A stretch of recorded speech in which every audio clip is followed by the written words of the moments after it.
Time now to talk winners and losers on Wall Street with financial expert Rob Black joining us remotely as always during the pandemic. Rob, good morning. Nice to see you.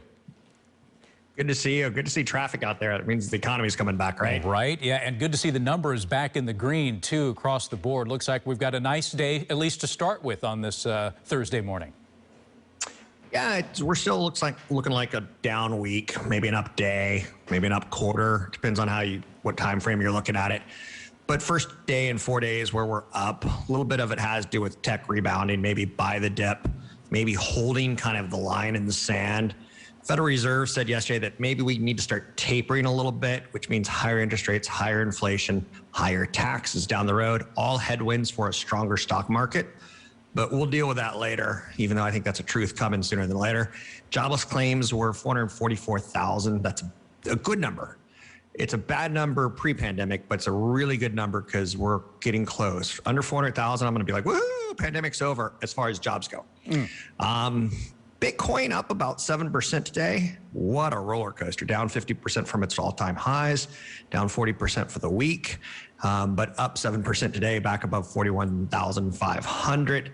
So there's a lot of interesting little stories out there. Elon Musk said one of the dumber things I've heard in a while. He said, how much is that doji in the window? That moved that higher, but that's our Elon Musk moment of the day. The meme coin continues to move up and down with the whims of Twitter. All right. And here's a bit of information for people that are looking for maybe a home, maybe can't afford a home, maybe now looking to rent. Year over year, rent keeps going up, and that is connected, I guess, to the home prices continuing to soar, huh? Again, I think a problem we're going to have a couple months, maybe a couple years down the road. It's always tough to time these things, but ultimately I saw rents up about 4.3% year over year for single family homes. We're not talking about apartments, single family homes. But that's up from 3% year over year back in 2019, showing you that there's kind of an acceleration going on. And it does, you're right. It's a lot of home buyers who are getting frustrated. There's not a lot of inventory out there. So they're saying, well, maybe we'll rent for a year or two and wait for the home prices to drop, maybe competition to drop a little bit. So they're competing with the renters now, and everyone's losing on the renting side of the fence. Phoenix saw rents up over 11%, Tucson up 10%. Big cities like Boston, Chicago, and San Francisco saw rents come down, but they're really not family-centric cities in the first place. Truth is the truth. There's not enough homes out there. We're not making enough. Commodity costs like lumber have gone through the roof during the pandemic. So we're going to have a problem on our hands down the road, James. It's tough. Higher rents, higher home. Can't afford to buy a house, can't afford to rent a house pretty soon. I mean, it's just a crunch all the way around. You get the point of the segment. Yeah. Well, let's end on a happier note because I watched the unveiling live yesterday. I did. Ford introducing their new F-150 Lightning.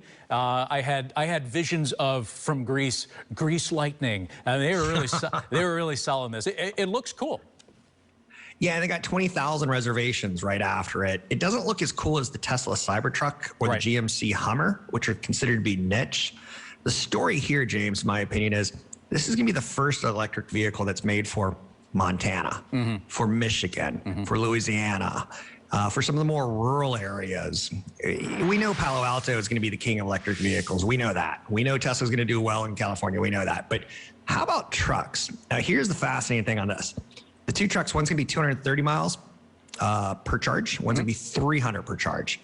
But having a Tesla, I could tell you when it's cold, it gets half the mileage. Right. And when you go up the mountains, it gets half the mileage again. So that 300-mile range is, that's the question, because people who use F-150s want to tow stuff. Yeah.